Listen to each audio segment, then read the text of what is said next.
modified cars and their owners. Against the track, against the clock, against each other. The battle is on.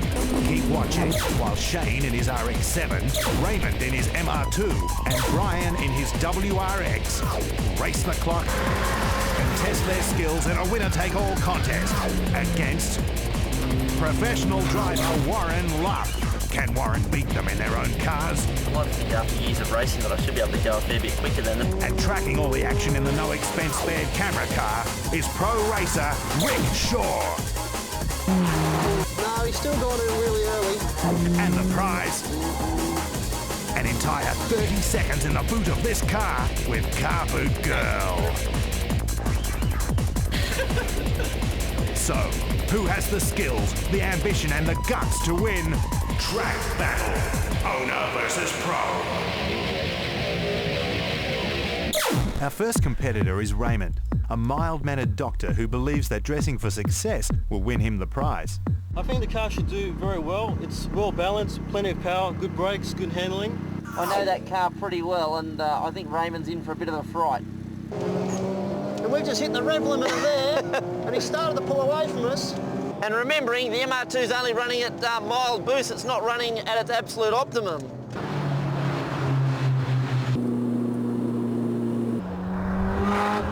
But it's certainly got a lot of squirt out of the corners. It doesn't seem to have the turbo lag that I imagined it was going to have. See how he slingshots out of here now. We'll come out in second gear. Yeah. And we're full throttle now. And yes, he's pulling away. 2, 3, 4 car lengths on us there. Now you did a time of 55, is that what you would have expected? No, that's a bit slow for me. My road car's a bit quicker, a bit rusty I think. It's a very, very quick motor car. It's obviously got plenty of straight line speed. I think for Raymond's driving, he seemed to do all right, but he was a little bit jerky on the steering wheel, tending to upset the balance of the car, and he could probably carry a fair bit more mid-corner speed because the balance of the MR2 is a great package. I think it just comes down to the driver needs to be a bit smoother and the car will go a lot quicker.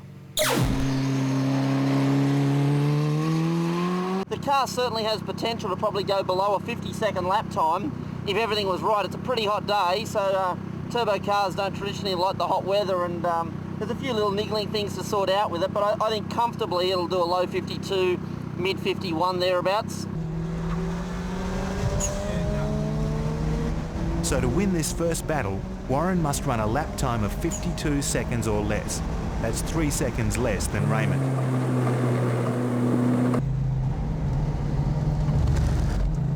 But it wasn't as easy as expected. The MR2 was beginning to overheat. See the water coming out of the back? Despite that leaking coolant and a very hot day, Warren still managed one good lap. It was quick enough to take the win. 51.7 seconds, more than 3 seconds quicker than Raymond. Just going into the bottom corner, the temperature gauge started to climb, so in the interest of looking after the customer, we thought we'd just cool it off. Competitor number 2 is Brian. His car's not too modified, but he's counting on reliability. First lap is going to be a bit scary, but the second one I'll push a bit more, and the third one I'm going to go as hard as I can. Well, I think Brian's a little bit worried about his elastic band tyres because they're 19-inch wheels that he's got on there, so maybe as long as he stays off the ripple strips and keeps it nice and smooth and well placed on the road, the car will probably be okay.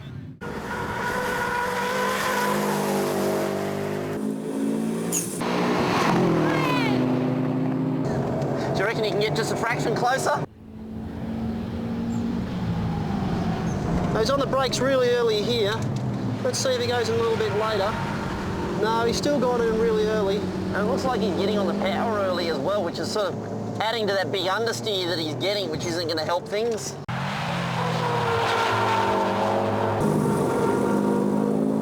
Big understeer there. Yes. You can see how it's just really costing him on exit speed. Rick and I were just commenting that obviously just with inexperience he doesn't really know his way around the circuits. It'll be interesting to see, but I would think at least 1.5 to 2 seconds. I reckon I've just found a couple of tenths already. He had the air conditioning on.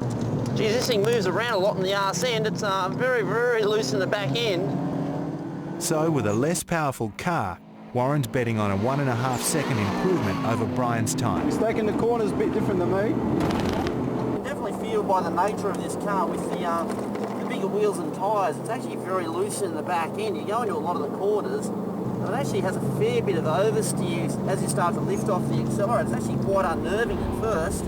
Once you get the hang of it, you can actually use it to your advantage.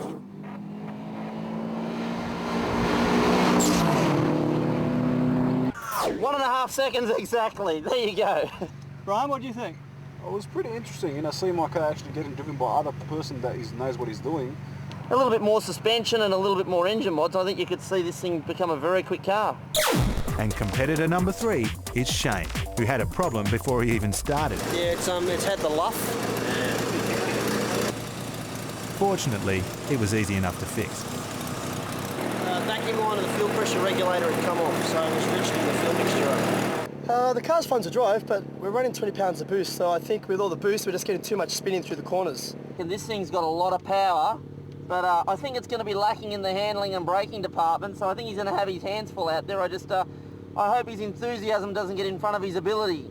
Over that big HKS behind me looks a bit scary, so we'll see how we go.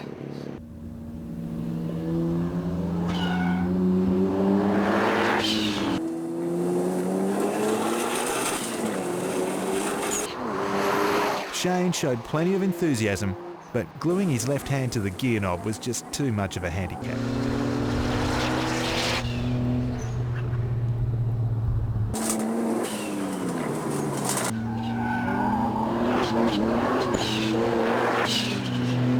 Yeah, he certainly needs to do a bit of improvement in this corner. Yes, he could come around here twice as quick as he is. Oh, there, trying to put the power down again.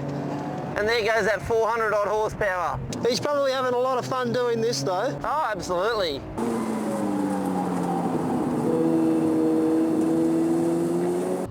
Shane could have done a better time with a few more laps, but it wasn't to be.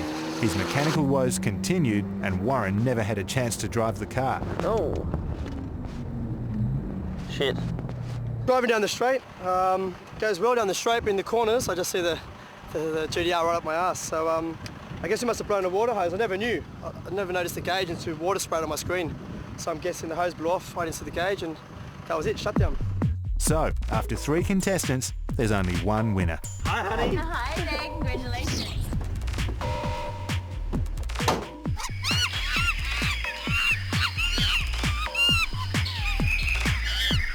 Oh, Warren.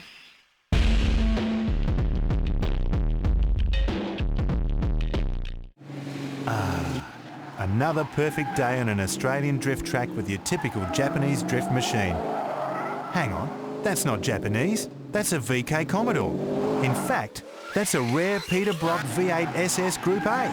You don't drift that. But why not a V8 Commodore? It's big, brawny, macho, a real He-Man kind of car. A perfect car for a... Yes, it rocks. a girl.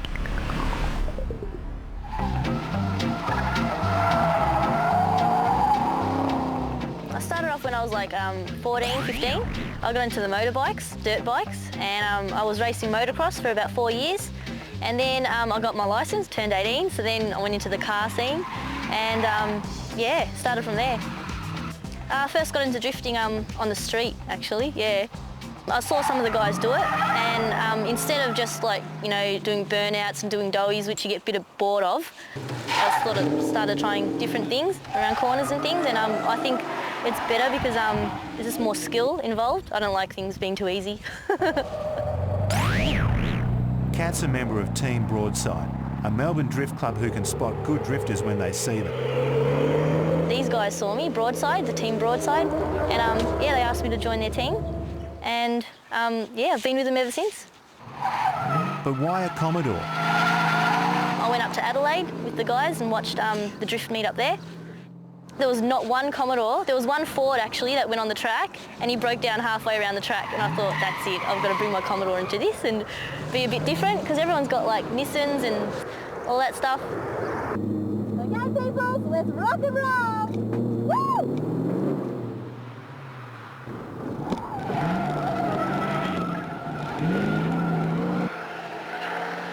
There's only 2 major mods that I've done, and that's put a mini spool in it, a lock diff, and a hydraulic handbrake. That was really needed. Because I'm a girl, I'm a bit weak. Yeah, and and my adjustments on my handbrake was already to the max, so I couldn't do it anymore, and it wouldn't lock up. The hydraulic handbrake is really good for the girls, I think.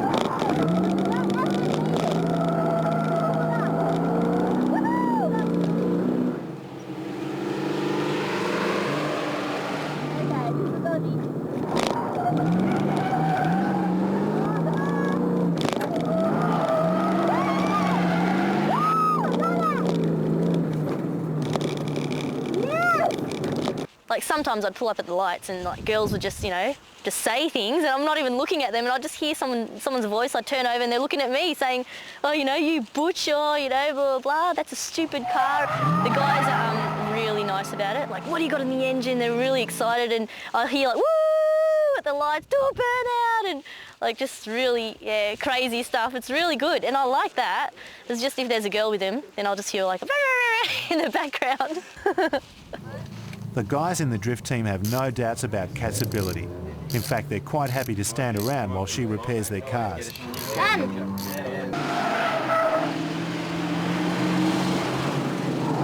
Kat's still learning, so she stuffs up occasionally. But considering how little time she's had her driver's licence, there's plenty of potential there. Oh, I'd love to keep drifting. I'd really like to get into it. Hopefully one day go to Japan if I can and get sponsored and have a car up there. That'll be like my aim, I guess. Her first drift competition was the JMS Drift Day No. 5 in Adelaide, where she first demonstrated her preference for 360-degree burnouts on the start line.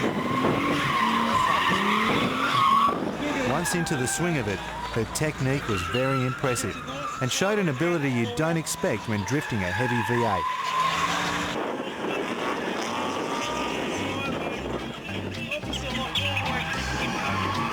Overall, a very confident debut, netting her the day's encouragement award and bringing that Japanese drifting career that little bit closer.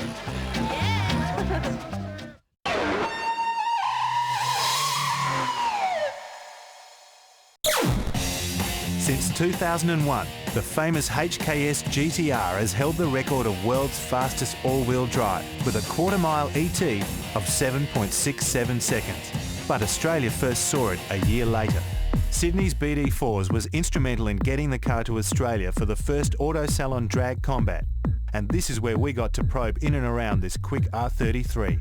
Aerodynamic aids and miles of carbon fibre, minimal trim of lights and safety gear all add up to speed. But it's the engine bay that actually does it. Twin HKS custom-made turbos and twin wastegates run through an air-to-air intercooler which flows air out the bonnet.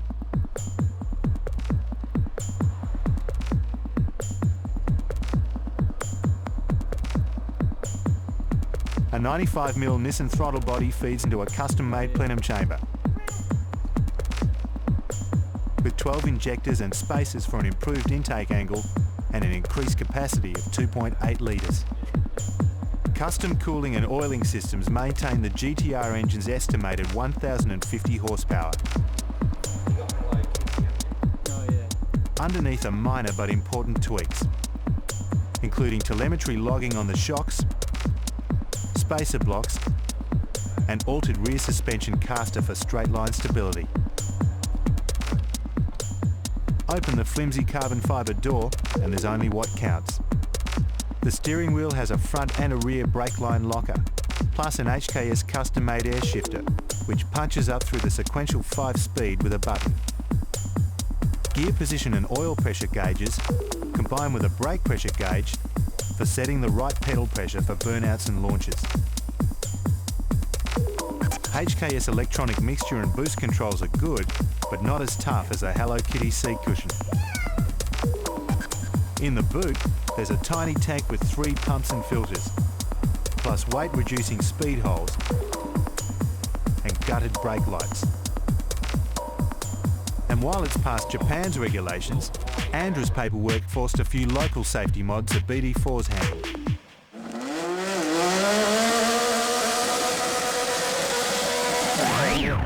Driver Tetsuya Kawasaki was keen to run a drag combat, But first, he had to qualify for an ANDRA licence by performing a simple familiarity test with a blindfold. Just touch it, yeah. Yep. Put your hand back up on the steering wheel. Okay, and grab your shifter because you use that for reverse. Yep, back on the wheel. Parachute.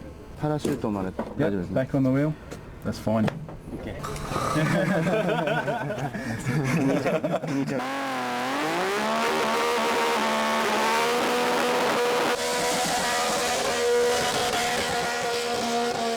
Though the requirement to do a half-track run was somewhat lost in the translation as do a half-track burnout. It's the in-car that proves to be the most intriguing. See Kawasaki hit the front brake locking button with his left thumb for the burnout, shifting gears with his right thumb, then releasing the brakes.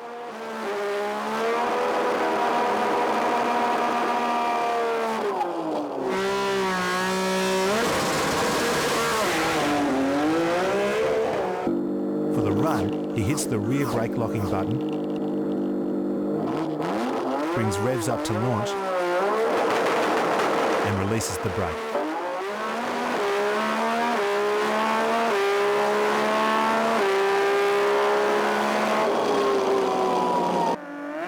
At Willowbank Raceway for drag combat, Kawasaki took on a number of local teams.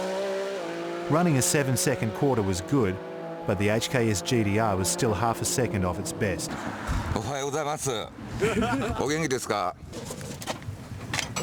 A sticky track forced the team to run softer rear springs, organised by BD4s and King Springs.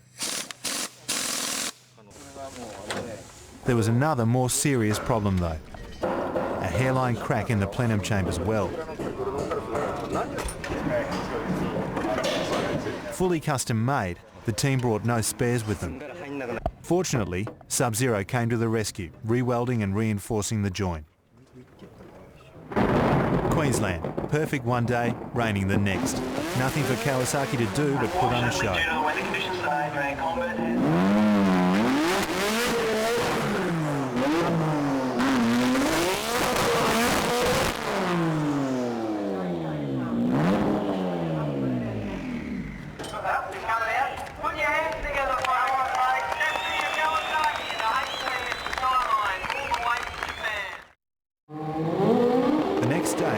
First HKS Challenger was Mark Ashford's FJ20 powered 200SX.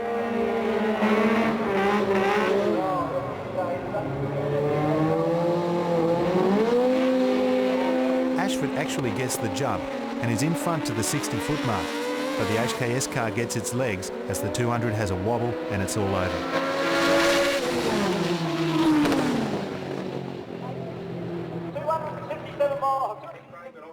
Stick with it. The car's into stage now. Joe being very, very nice. Only the pre-stage lights on for him. And we'll certainly see a bit of a battle here now. Joe Signorelli into full stage. The HKS car by stage. Crows tree, they're away. 1.260 foot for both of the cars. Joe Signorelli's RX-7 made the final against the HKS car, but unfortunately destroyed his turbo in the process. The Japanese team simply topped up the tank, wound boost up to 2.1 bar, and took a final crack at the record.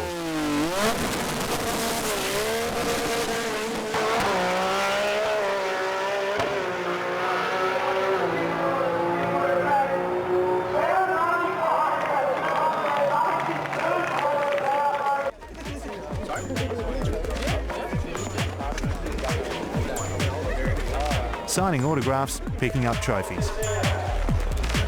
Kawasaki claimed just about everything. Some he wanted more than others.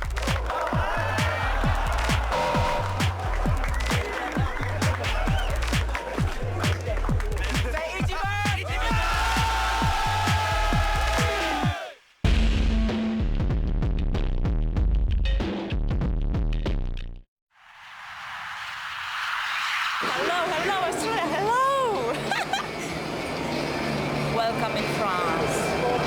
Thank you. Look at us. A visit to the Paris Chuni show proved an interesting alternative to the usual Japanese and US shows. Not just because they modify different cars in France, but because performance is not a priority. With the high price of petrol and very strict policing of modified cars, it could have been the Paris Cosmetic Car Show. Bodywork, particularly wide-body conversions and gull-wing doors, was the prominent feature of most cars.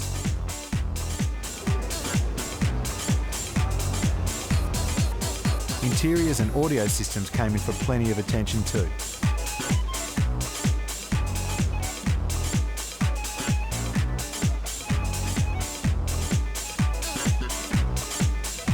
This CRX was one of the more outrageous. It takes a lot to make a CRX look this ugly, but a melted rear spoiler certainly helps. And what workmanship. The badge says 200SX, but it's not easy to pick. There's a Silvia somewhere under those plastic Ferrari panels.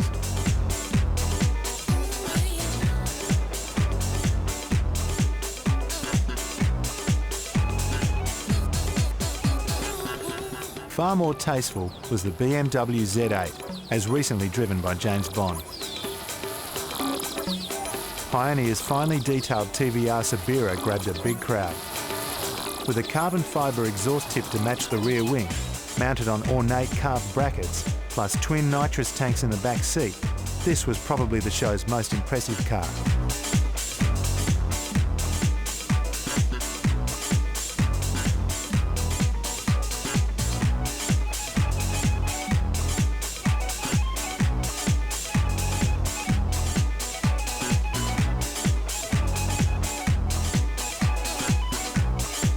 Peugeot's 406 Coupe leads the French Super Tourer Championship,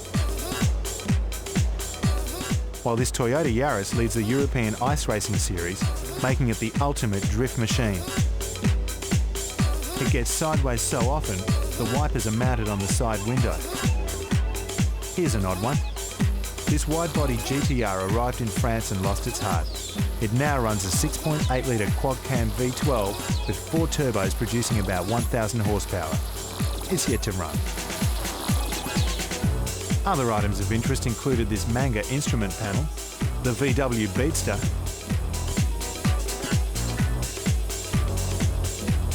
this rare turbo V6 mid-engine Renault,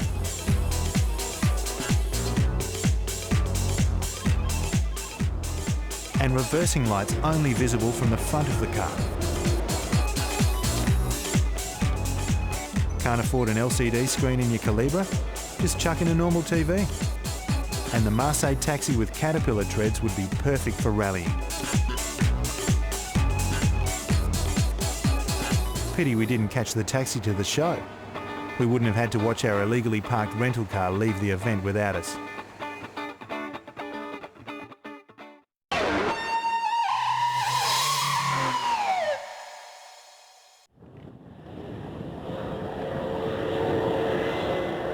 To check the current state of Australian drifting, we visited the Port Gawler Off-Road Park in South Australia, home of JMS Drift Day number 5. We saw the expected drift cars, the unexpected drift cars,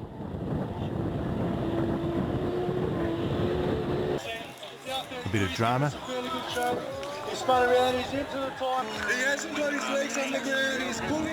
and a few bike fans who got lost and blamed their tyres.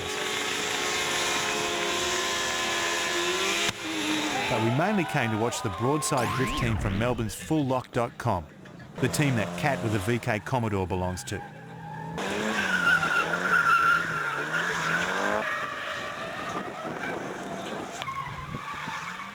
Broadside did well in South Australia, but more about that later.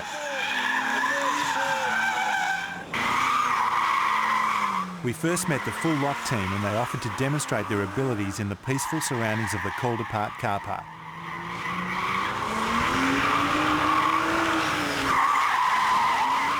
However, Safety Man had other ideas. So after some friendly discussion, we moved on to the Morwell Park hill climb track.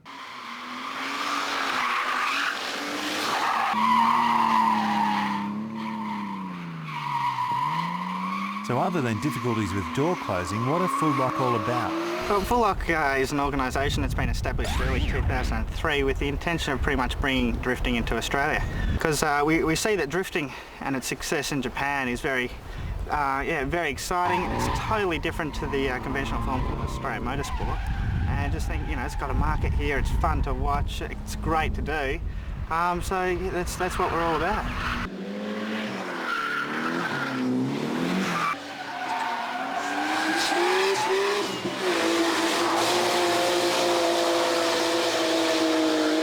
So what makes a good drifter? Ideally it's rear-wheel drive. All-wheel drives, I got too much grip.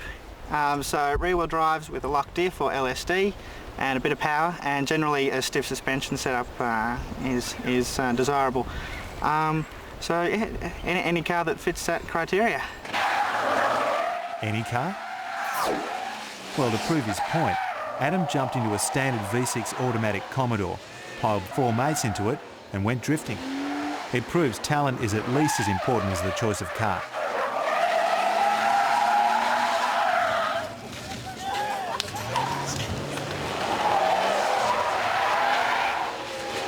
But there was no shortage of suitable cars.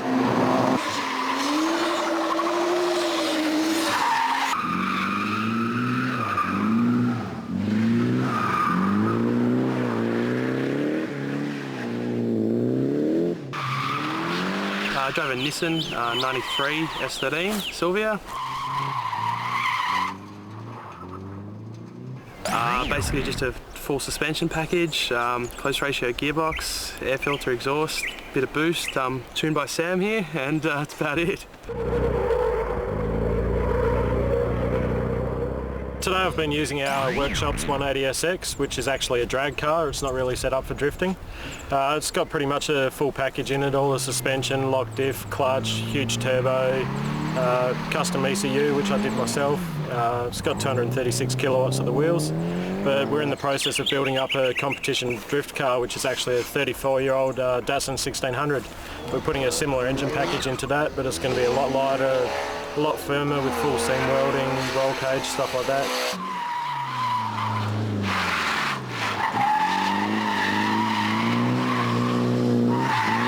I drive the white Slade. It's a 180SX with a Silvia front, 94 model, the black top SR20. I'd say they have about 110 kilowatts. A lot of the Skylines have a lot more power than that, but yeah, it does the trick. That's all I need for now. Bit of speed up here to about 90. I drive a Panda Silvia S13. It's a 2-litre model with it's actually a 1988 car with a 2-litre engine in it. It's got a HKS 2530 turbo on it and a 4.4 diff LSD.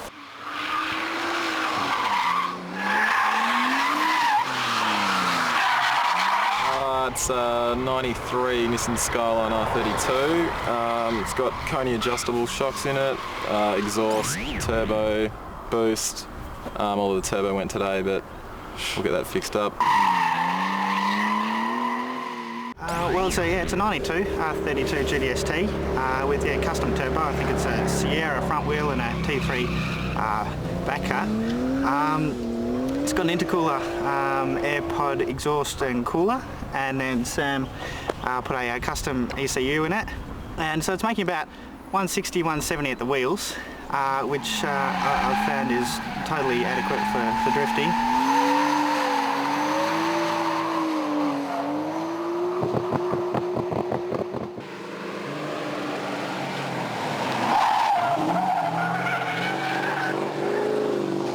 Because I've just gotten to the next level, I think. Yeah, just I'm still improving slowly. Well, it first starts off as doing corners. You're just pulling it off as a fluke, and then doing corners knowing you're going to pull it off good. So yeah. But despite all these skills, Morwell's a great place to learn from mistakes.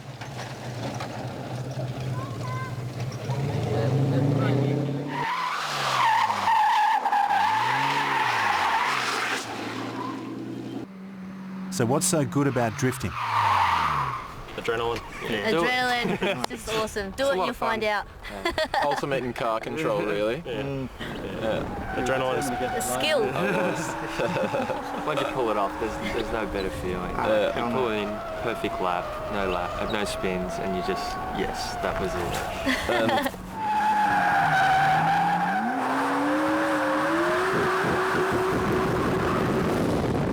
recently there just hasn't been any sort of opportunity for us to go drifting on the track, and that's what I think one of the main aims of Full Lock is, to get people drifting on the circuit where it's a safer environment.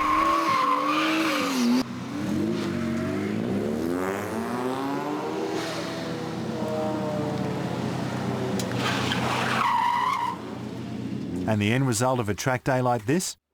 A stack of tyres of no use to anyone else.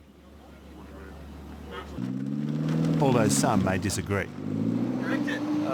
Yeah, I reckon it's still good for another 2 laps. You think so? Yeah, definitely. Just cut that away, should be good.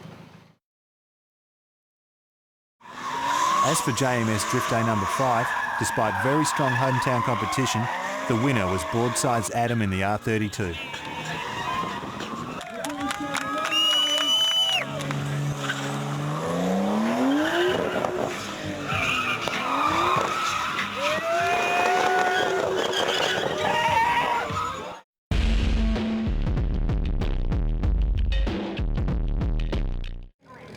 Arguably Australia's most anticipated new drag car, the PAC Performance MX6.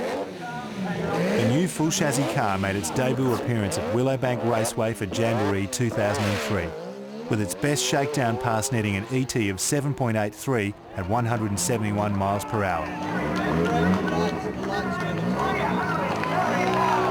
Considering that Joe Signorelli's Rotomaster RX-7 wins events regularly with consistent runs of 7.6, this MX6 has plenty of potential and should be able to break into the sixes pretty soon.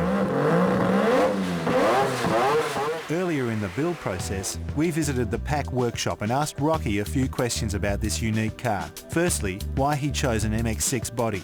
Makes a good drag car. It's a sexy looking car for starters, very aerodynamic. It's got plenty of wheelbase, which makes getting the car down the racetrack easier, and we didn't have to cut any of the quarter panels or put a huge wing on it to cover the tyres like you would with a Series 6.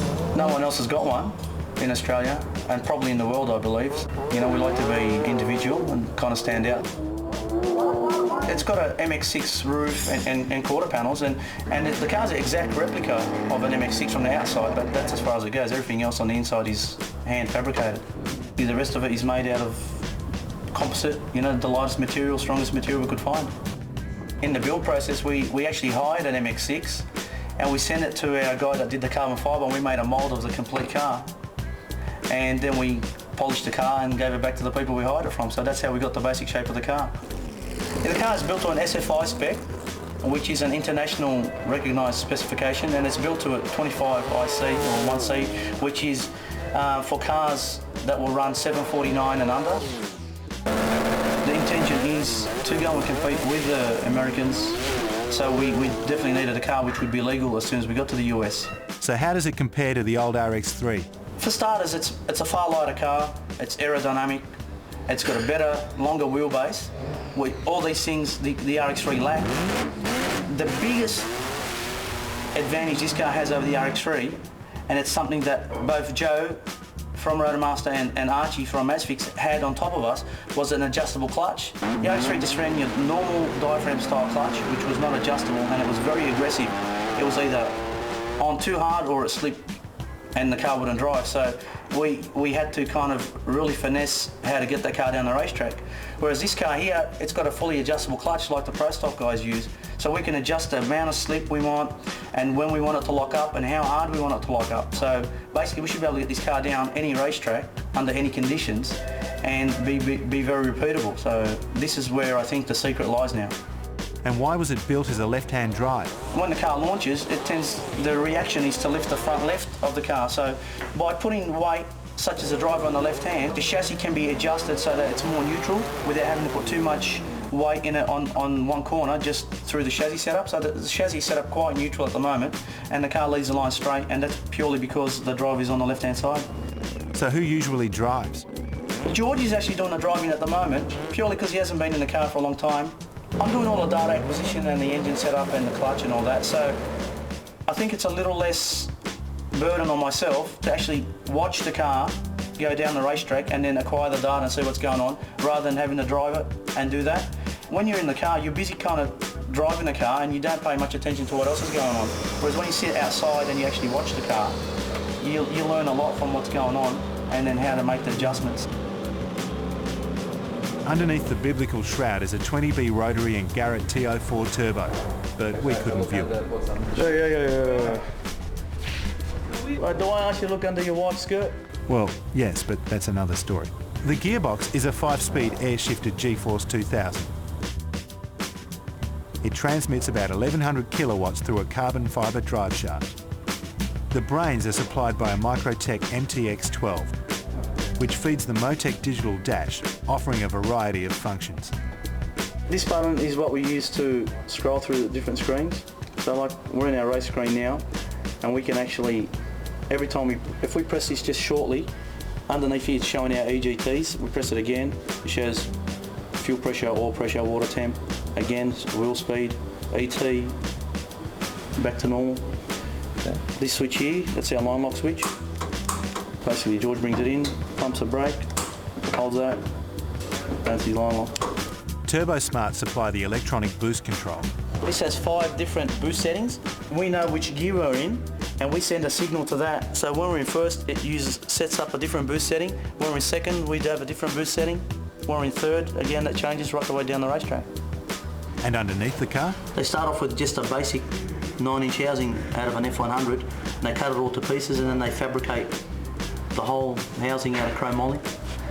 That gives it strength, and it's lighter than a factory-built deal. They're a Pro Stock style tyre, a Goodyear, like 33, 17.5, so they're huge, much bigger than we could ever hope to fit on the RX3, and they're probably going to be another contributing factor to the speed of the car.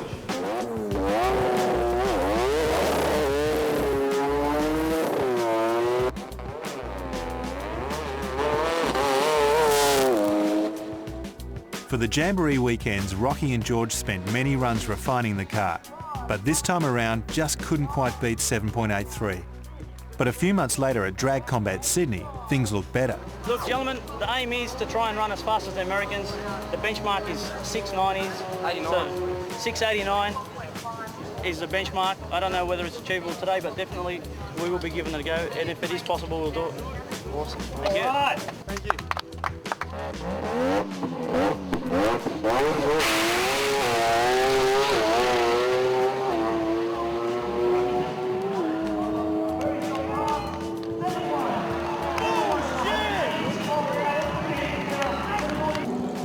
We told everybody to run a 7.1, but we had to go out and do it, you know, so it's done now and we're just going to creep up on it. So an attempt at beating that figure, this time lined up against Joe's Rotomaster RX7, seemed promising.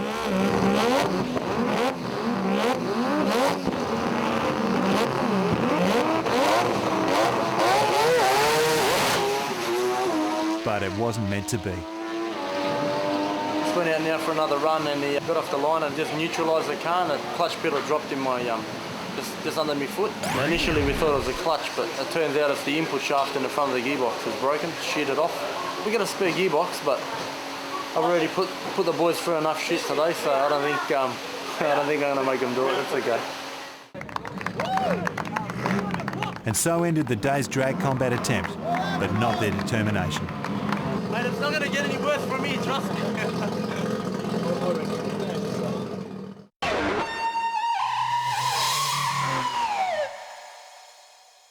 Until recently, if you wanted a large 6-cylinder turbocharged rear-wheel drive 4-door sedan, this was it. Nissan's R34 Skyline GTT. With a 2.5 straight 6 generating 206 kilowatts, it fits the bill well. Enter the Australian-made Falcon XR6 Turbo, a 4-litre straight 6 turbo with 240 kilowatts to play with, but carrying a huge 270 kilograms of extra weight. So how do they compare? On paper, they seem fairly equal. So we took them to Oran Park and asked professional race drivers Rick Shaw and Warren Luff to find out. Well, I'm driving the R34 GTST Skyline, which is a 2.5 litre single turbo package. It's a little bit lighter than the Falcon. It's got the Tiptronic Auto, which is, I think, going to handicap it a little bit, and it's completely standard as it comes from the showroom floor. I believe that this car will be a little bit behind the performance of the Falcon. It's 205 kilowatts at the engine, so that's 35 kilowatts less. It is a little bit lighter, as I said, but I still think it's going to be lacking in the handling department. It won't quite have the balance I think the Falcon will have. Well, mate, I'm in Ford's latest offering in the high-performance market, the XR6 Turbo. Puts out 240 kilowatts, and essentially this car is standard. It does have slotted rotors and Bendix Ultimate pads, but other than that little modification, it's basically as you would drive it away from the dealer. Well, I think it should stack up reasonably well. It's got some 35 more kilowatts more power. It does sort of give away a little bit of weight, but I think with the extra power and the brakes, and I think also you should see this car have a better handling balance.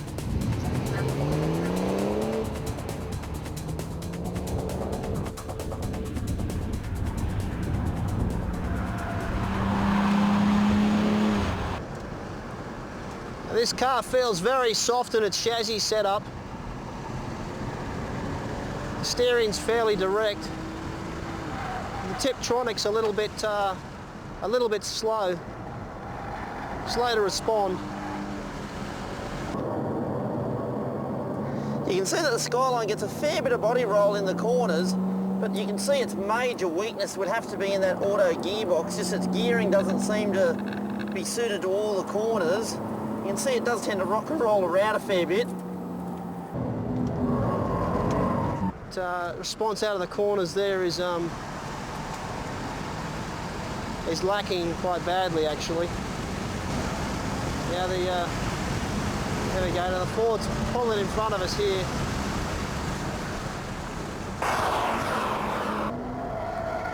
Warren's got in quite a nice power slide there.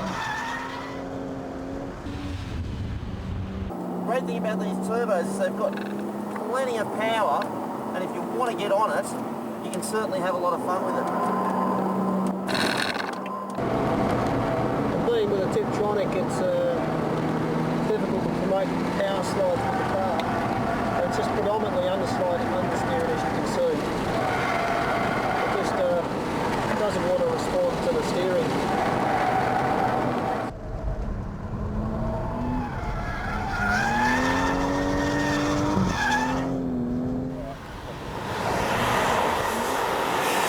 Really good smooth power delivery. It's great to actually drive a turbo car that doesn't have tons of lag to it. Could certainly do with maybe a little bit of suspension work for out here on the circuit. When you start pushing a standard car really hard, you start to sort of see the deficiencies in the suspension, but at the end of the day, it's not built for a track car. It's built as a good road car, and it's a pretty good road car. Well, that was a little bit of fun. It was a bit sort of like driving a limousine with a little bit of power. It's quite mushy, I think, is the best word to describe the overall feeling of the car. The Tiptronic drastically lets it down, and it prevents you from using the power that the engine has actually got, and it's got pretty good power. I really don't think it's that far behind the XR6 Turbo, but the brakes let it down, and the overall feel is just way too soft. It's like a big wet sponge, and the handling is atrocious. Well, surely a modified Skyline would do better. We couldn't find a 4-door, but this 2-door auto's had exhaust and suspension work, plus a Greddy piggyback computer. And to keep it honest, this modified XR6 Turbo has electronic enhancements courtesy of chip torque to easily make over 300 kilowatts.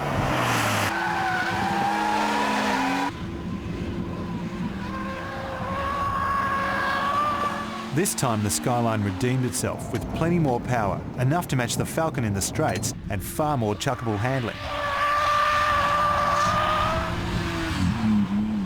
And remember, all of these improvements could just as effectively be made to the 4-door Skyline. Of course, the Falcon certainly benefited from its improvements too. You can definitely notice a power improvement in this vehicle. The only downside is obviously for the fact that it is an automatic, but other than that, it's actually a nice car to drive. It could certainly do with maybe a bit of suspension work, because it is only sort of standard in the suspension department. But other than that, it's a nice, well-balanced car.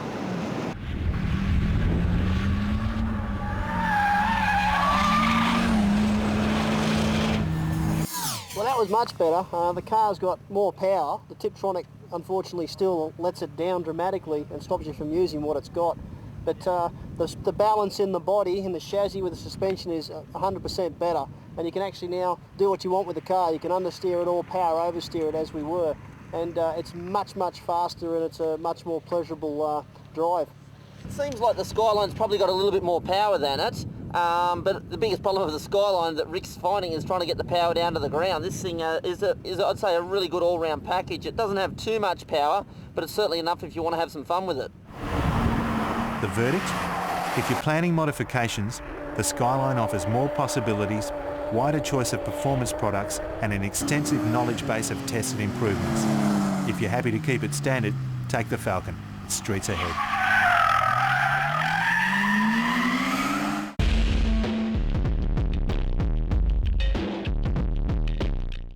For Mario Tabarek, this was an important race. This is a Banzai run. We've wound it up. It will probably break as the motor's old. I'm not going to mention horsepower figures, but it's a lot. So all I want to see is over 170 mile an hour, and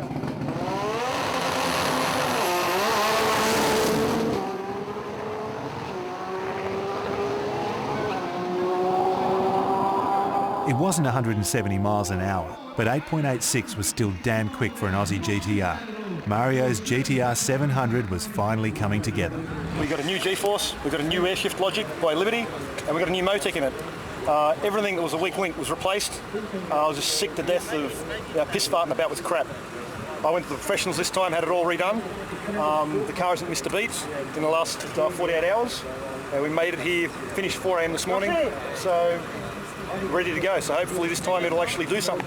It's been a long and frustrating development, but with the help of Croydon Racing, this car's potential as a world record breaker is finally becoming apparent.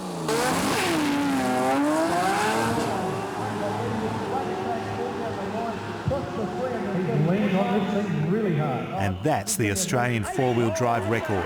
That was basically 1/3 of the boost, 1.2 bar with no gas in this heat. It did, I did 145 mile an hour. But it did an 8.6, which means the setup and the shock changes we did fine. We've got more horsepower to go. What you saw there was probably 800, 900 horsepower.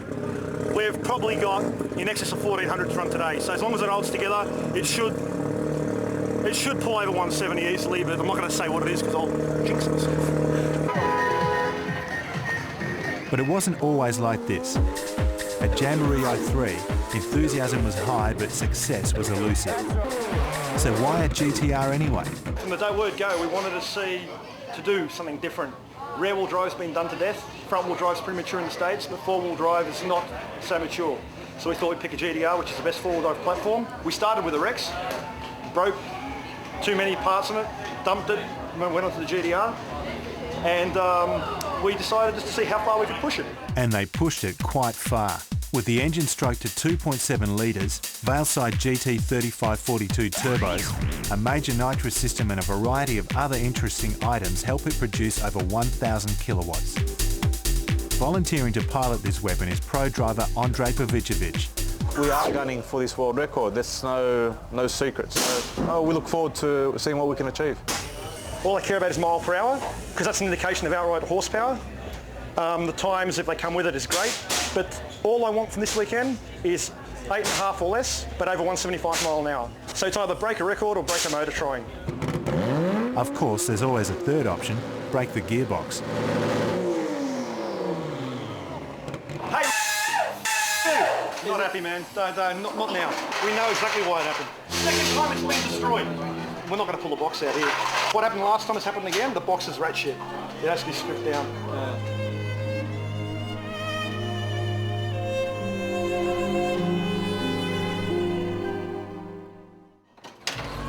He went through the gears and all of a sudden it had nothing.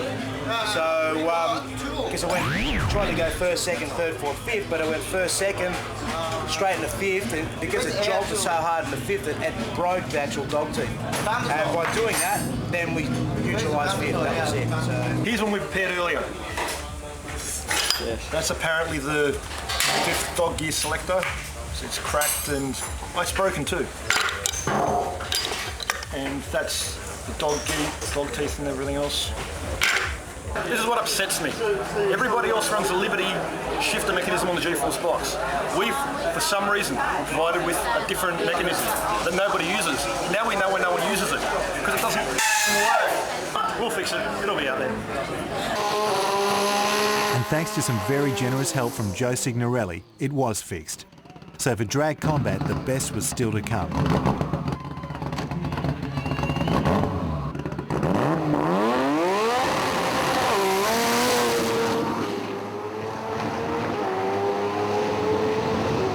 only Australia's quickest GTR, it's now within sight of Japan's best, the HKS GTR. With us today wasn't really to come here and compete as such, sort of not really another GTR in our category to say, look, we're going to run head to head. It was more a matter of, getting a time that we knew the car was capable of doing. Even though we've got an 8.4, we know that there's so much more power in that engine that it will do better than that, even though the car's a little bit heavy. Wax on, wax off. We had people telling us all the time we never had the power we claimed. I think we proved that today. I'm pleased to finally see it perform. I mean, I'm saddened that it took 18 months to get there, but that's racing.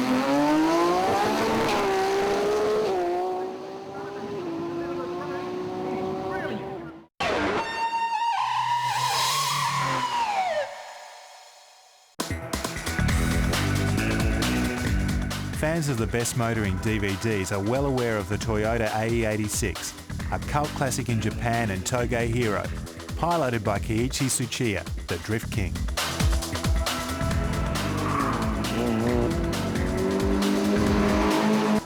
Here in Australia, they're not a common sight. The AE86 first came to Australia in 1983. And they were sold here till late 85. Sold as a Toyota Sprinter, it came only with the anemic 4AC single-cam carby engine as fitted to most local Corollas and produced about 55 kilowatts. It was the last rear-wheel drive Corolla. So what does the Japanese spec model have that the Sprinter doesn't?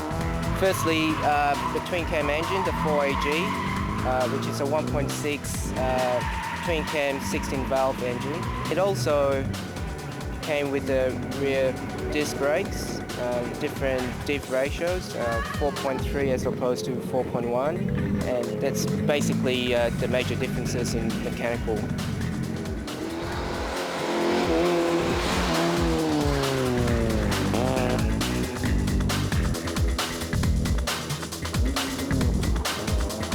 Often known as Hachiroku, Japanese for 86, the Japanese domestic models came in a number of different versions, including a lightweight GTV, the Sports Levin and the Truino.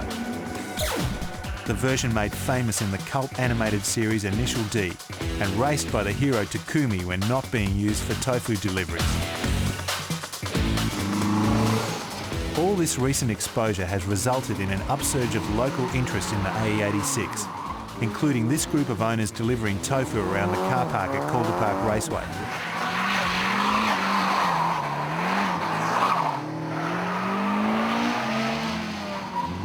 In fact, this was the largest group of AE86s we've ever seen at the one time, ranging from standard Sprinters and twin cams through to 4AG-ZE supercharged and MR2 turbo engines.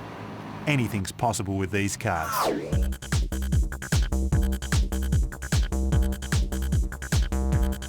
It's the standard Australian Toyota Sprinter. It's basically stock standard.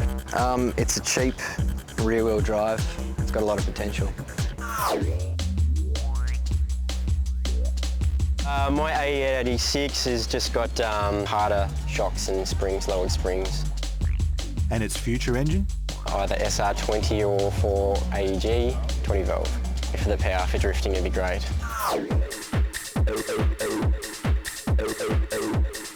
It's an Aussie spec Sprinter, but I modified most of the part to Jet spec. It's like it got updated headlights and grille, and it got a 4AG 100 kilowatt engine with comfortable bodies and LSD and all that brake upgrade as well. Well, this is an Ausspec Sprinter. It's running a 3T GTE turbo. I've got a CT26 turbo off the Supra, and I'm running an Inteltec EK6X ECU followed by a GTIR front mount intercooler. Pretty much the only thing standing in the car itself is pretty much the body and the diff. I was told this is the king of drift, so that's why I have the car for. I've virtually done everything except for the panel and glass. And the back seat, everything else is removed and replaced by something else.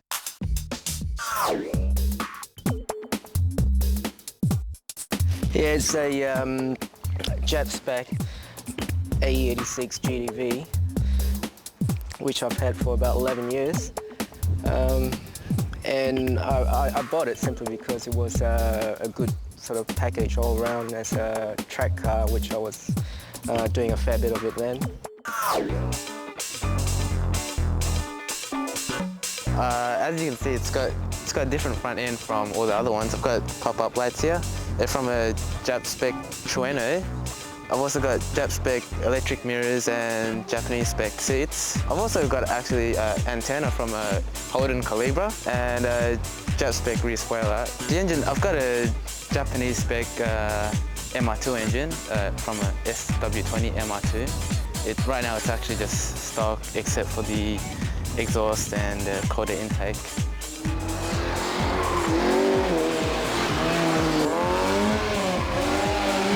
I usually pretty much go for different cars, and I'd never really seen anyone on the street as such with the AE86. And pretty much it's an old car, but it keeps in style and looks new. Always my dream car when I was a boy, and then yeah, it's come to a point that I can afford now, so that's why I get one. Because it's a cold car, it's got really, really good handling, and yeah, I've always liked the body shape ever since it came out and released in Australia in the 80s. It might not be like the fastest car, but it has to be definitely one of the most fun cars to drive. And its ability as a drifter is uncanny. This Australian example is just a non-turbo twin-cam 1600.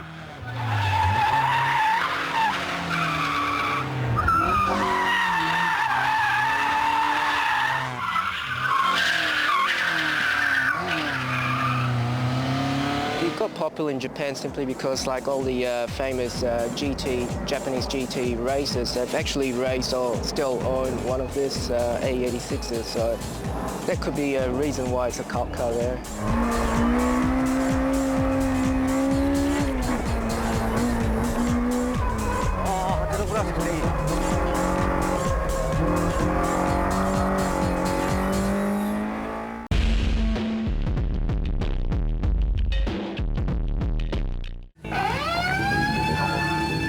One of the more unusual cars seen at the Queensland Jamboree was the online CRX of the Veselinovic brothers, Denny and Jim. We first met up with them at the photo studio where Fast Fours magazine was setting up the car for a cover shoot. Basically what we've got here, our photographer Mark Bean is working to a series of sketches which have been compiled by our art director, Greg Lycean. Essentially we just want to capture all of the relevant angles here with the front drive drag car.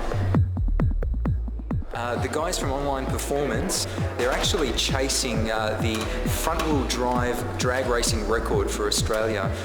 They're drawing, I guess, in inspiration from drag races in North America, and they believe that they've got a package here that will basically net those ETs and put them right up the top of the table. The quickest front-wheel drive in Australasia at the time was Ronnie Lim's New Zealand Integra with an ET of 9.88. Okay, well what we've got is a front-wheel drive Honda CRX. It's a tube frame car, fiberglass body. It's a Pro Outlaw front-wheel drive. The engine's a Honda Prelude H22A with a standard Honda gearbox and HKS turbo, running on alcohol with output of around 500 horsepower. The unusual aspect is that the motor's been tipped on its side while still using a wet sump. So why such an unlikely position? For weight distribution, we wanted to get as much weight as we possibly can over the front. And another reason is also height. With the engine standing upright, we wouldn't be able to see over the bonnet. The fiberglass panels are incredibly light and they cover an interior that's extremely minimalist and amazingly well detailed. Denny builds all the frame and bits and pieces. I do a lot of the fiberglassing with him. We both do the engine side of things. So the only real way we differ is with the frame building. He does a lot of the custom work, custom welding, all that stuff, where I do more of the standard sort of fiberglass work and engine work. Well, CRX has never been done.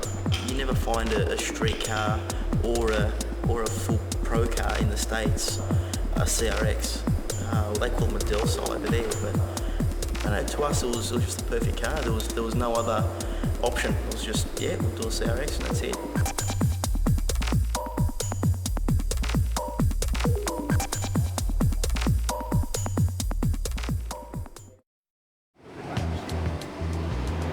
The plan was to debut the car at the New Zealand Nationals, shipping it in the same container as the Roadmaster RX-7. Going to New Zealand, Auckland, New Zealand, racing over there for one of their big meets, their national meets, I think it is there.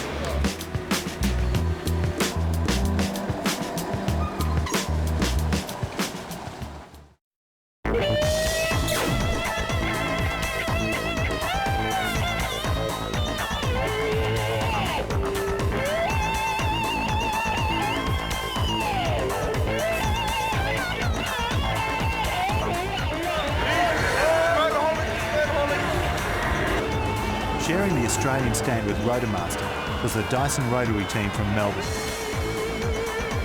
Denny and the online boys were having a nice time on the stand, but after snapping a drive shaft during the first day's qualifying, things weren't so happy on the drag strip. The new shaft from a local supplier wasn't what they expected. 5 mil longer.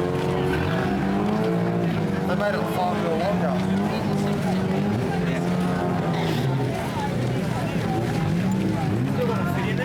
No, because this one just fits. That's why I asked to make it 5 mil shorter. Did you get the key down? We can try it. We'll try and put it in, but I don't want my chances. You can see that's the brake right there because it fits in there like a socket. Yeah. There are little pieces missing. But we'll see. We'll try it. Too long. Yeah, I told them to make it 5 mil smaller, but they made it 5 mil longer. Come on, drive, you know. Yeah, headaches. Real drive.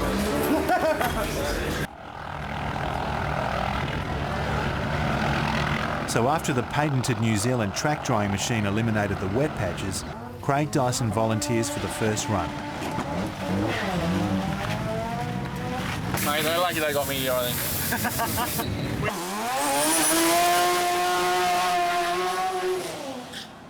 He managed a disappointing 10.5, but the track was very slippery. Well, I couldn't even take my foot off the clutch. It was like being on ball bearings. I thought I wasn't even in gear. I thought, Jesus, what's that?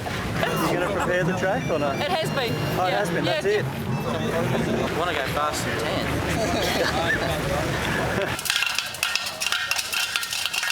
10. Next up was Joe in the RX-7. And after the sun came out, so too did Joe Signorelli from Australia, to show the crowd just what he was capable of.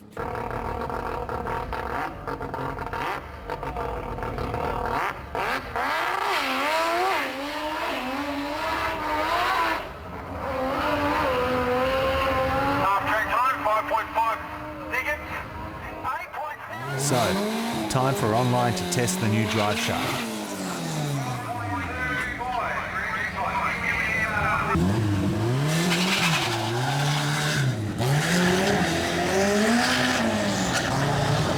Well, the new shaft held up fine, but something else broke this time.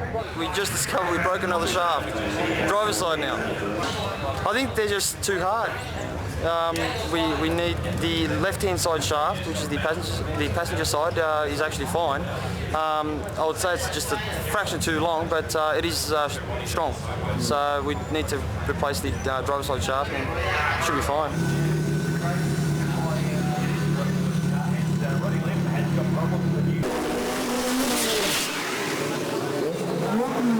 By the time they got to the Jamboree in Queensland, Denny and Jim had sorted out their drive shaft problems and were now getting consistent 10-second times. I think it's about 420, 430 horsepower, so we'll just up the boost a little bit and hope for the best. But the best was still to come.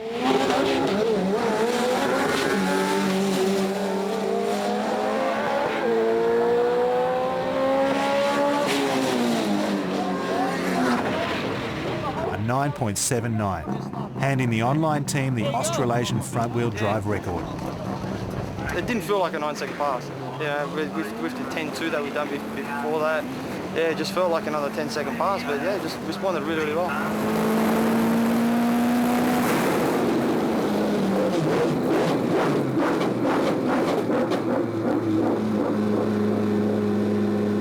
Yeah, it's what we've worked 3 years for.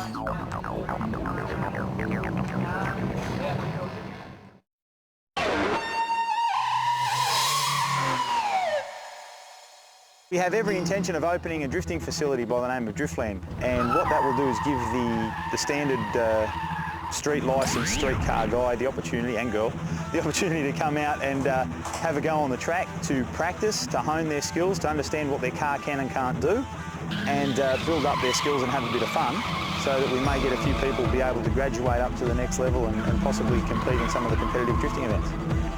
And that's how it began on February 22, 2004.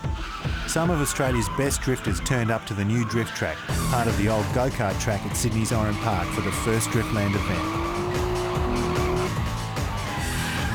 I'm the events coordinator of Initial Drift in Sydney, the only CAMS affiliated drift club in Australia. It allows beginners to really get out there and experience the whole, all the different types of corners and different techniques. A diverse range of cars tried out the new track, mostly turbos, some naturally aspirated, and a surprising pair of V8s. With a high standard of competition, the racing was exciting and everyone was impressed with the tight layout and flowing corners. All entrants were judged individually for style, technique and overall ability.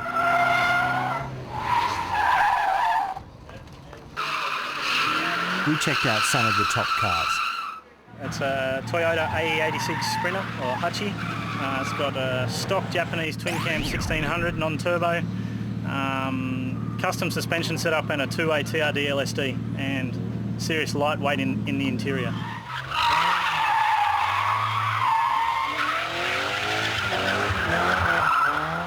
The whole car owes me $4,300 and it's so much fun, it's not believable.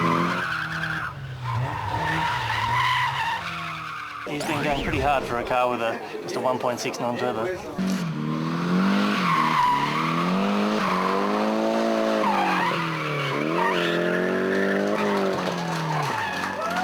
This is my green 180.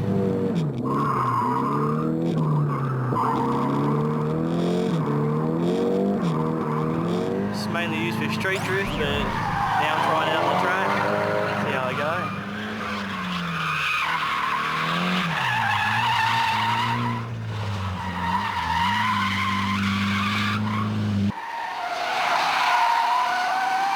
What am I doing, Renee? It's a sleeper. It's not meant to be here. That's why we do it. It's an everyday car, so this is not my racing steed, but it's good for going sideways. That's about it.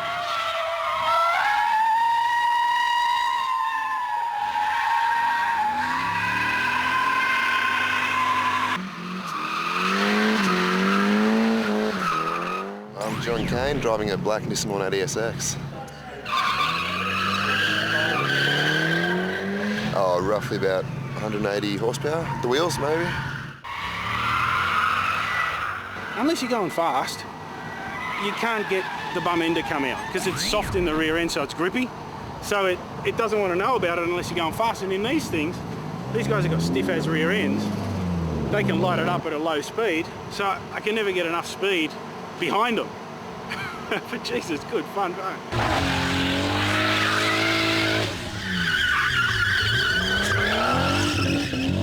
I need an S13 for this track.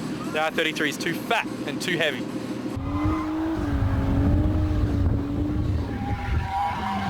Too heavy, I'm telling you, man. It's like a door off.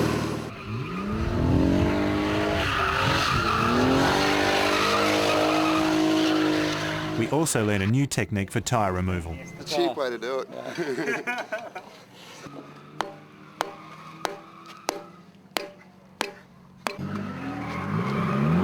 Yeah, I got a degree in tyre fitting. The field was culled to a top 12, who then battled each other in 2-car drift eliminations until there were just 4.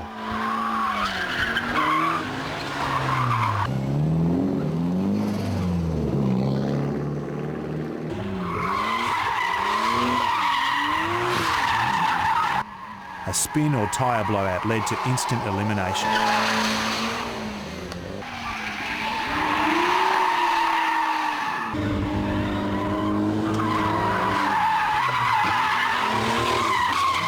The battle for third place was between John in the black 180SX and Mick in the Monaro. It was very close, but the Monaro eventually took third spot, possibly thanks to this very stylish move. I thought I lost. No! They only based it up until when you you blew your tyre. The final was between the R32 Skyline of Adam from Victoria's Broadside team and Michael from Queensland in the 180SX.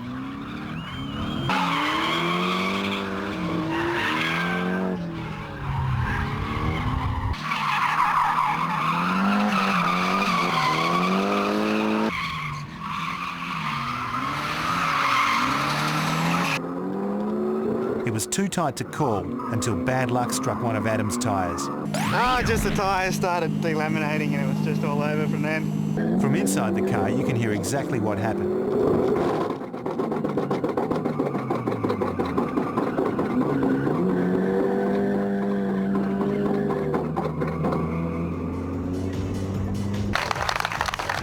But for Michael, it was a well-deserved win. And to show just how close it had been, Michael completed just one celebration lap before his tyres suffered a similar fate.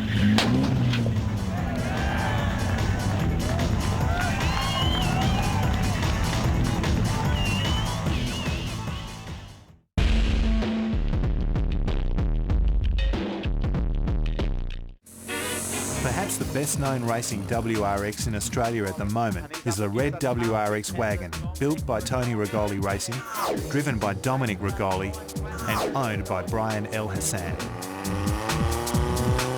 We first saw the car at Jamboree 03, where it ran consistent mid-nines.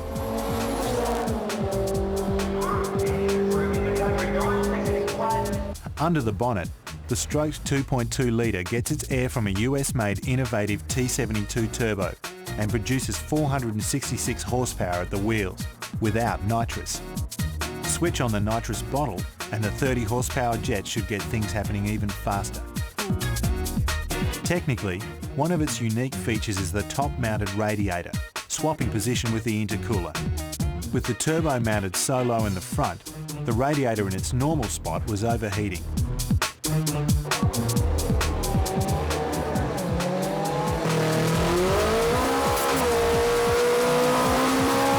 Despite fiddling with the dash-mounted nitrous control during the run, Dominic picked up the record of world's fastest WRX with a time of 9.13 seconds. Of course, the water bottle enclosing the oil breather would have helped big time. Yeah, anybody can use it, that's right. Oh, we've done a setup like the car that's running in the States. But back in the earliest days of the first real organized races, we stumbled upon a team, the Easy Street Garage team in California, who were working on a pretty radical piece of equipment that now is acknowledged as one of the single most powerful quarter-mile acceleration vehicles you can purchase off a showroom floor. We're talking about the Subaru Impreza WRX. Hi, my name is Ali and I'm from Easy Street Motorsports. Easy Street Motorsports is a company I developed about 4 years ago to catering to really, really fast street cars.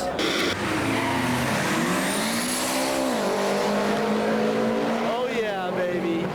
Now, since those early shows, the WRX has become a bona fide, legit 12-second performer off the showroom floor with just the most basic modifications, but none has even come close to the performance of this astonishing version.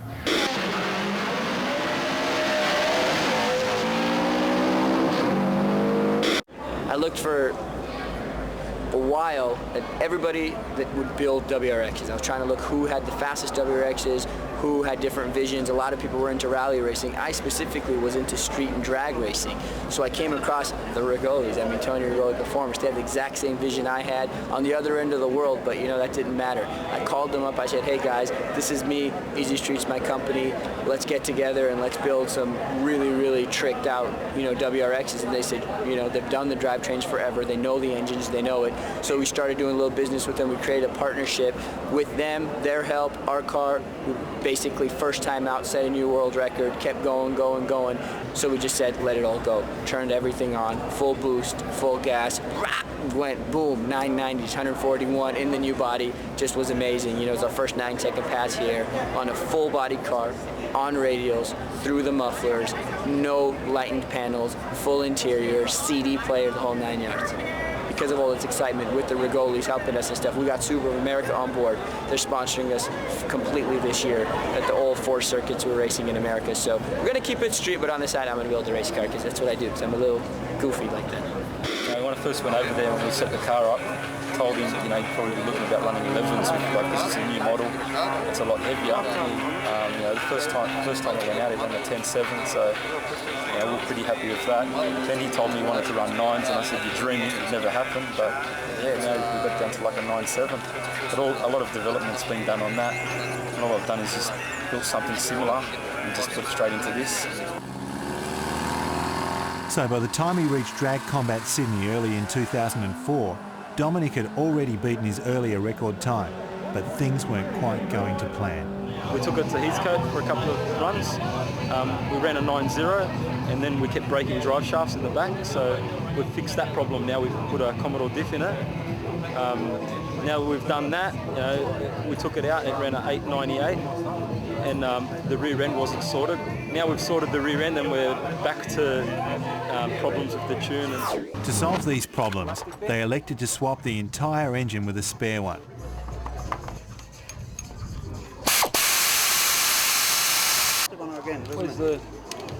Just slap it together, mate. They got the best. When you slap them, they got the best. On the gun. We're running out. That's dedication. See that? What a country. I'm the official head bolt installer. Did you miss anything? No. With all hands helping, the car was back on the track in just 3.5 hours. Something like that, yeah.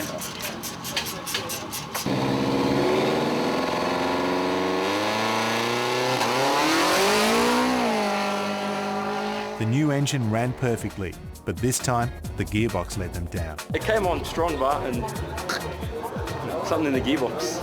I think the flex plate. That's racing.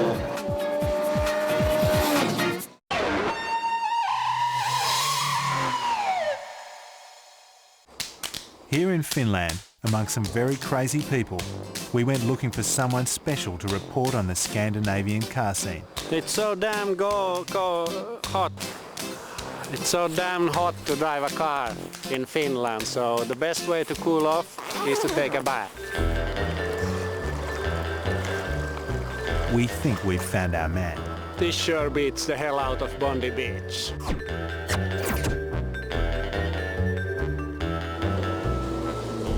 For his first mission, we asked Heikki for some drifting footage.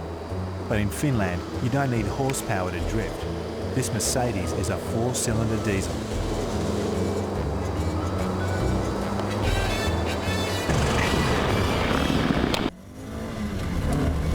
We also asked for a rally story, preferably with some good in-car footage.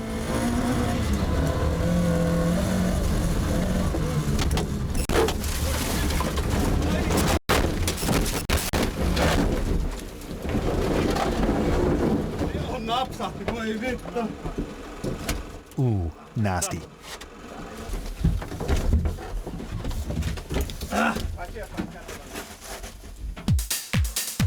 Next, we asked for a car show.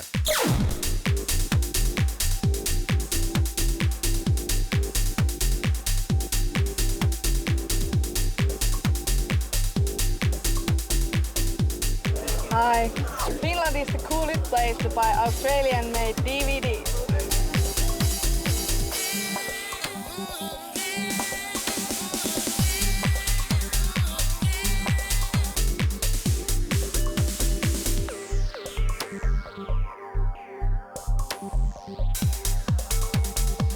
Heikki selected a couple of the top performance cars at the show to do some further testing. The lightweight 1975 BMW 1502 produces an amazing 488 horsepower.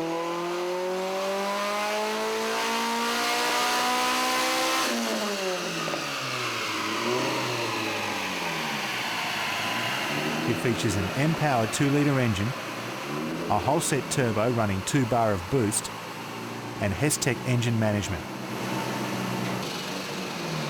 It'll get from 0 to 100 in just 3.4 seconds. Very handy for burnouts on country roads.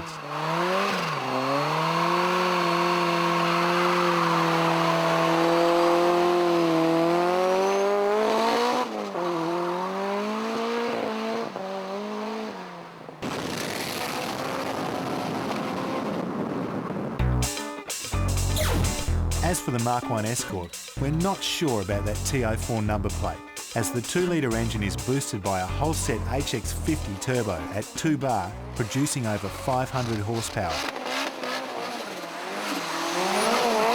It does 11-second ETs in the Helsinki Kmart car park.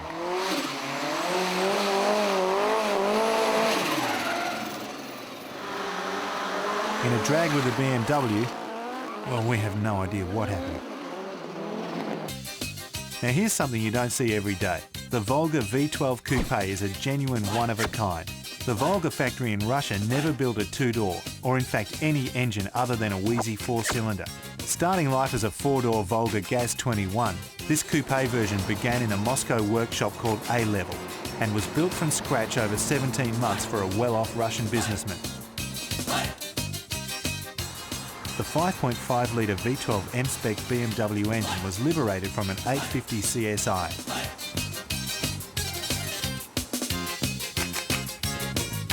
The interior is also mainly BMW.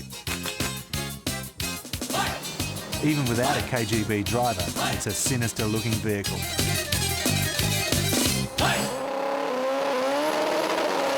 And lastly, we asked Heikki to check out the drag racing scene in Finland. And he turned up at the Nitro Nationals, one of 6 rounds in the European Drag Racing Championships.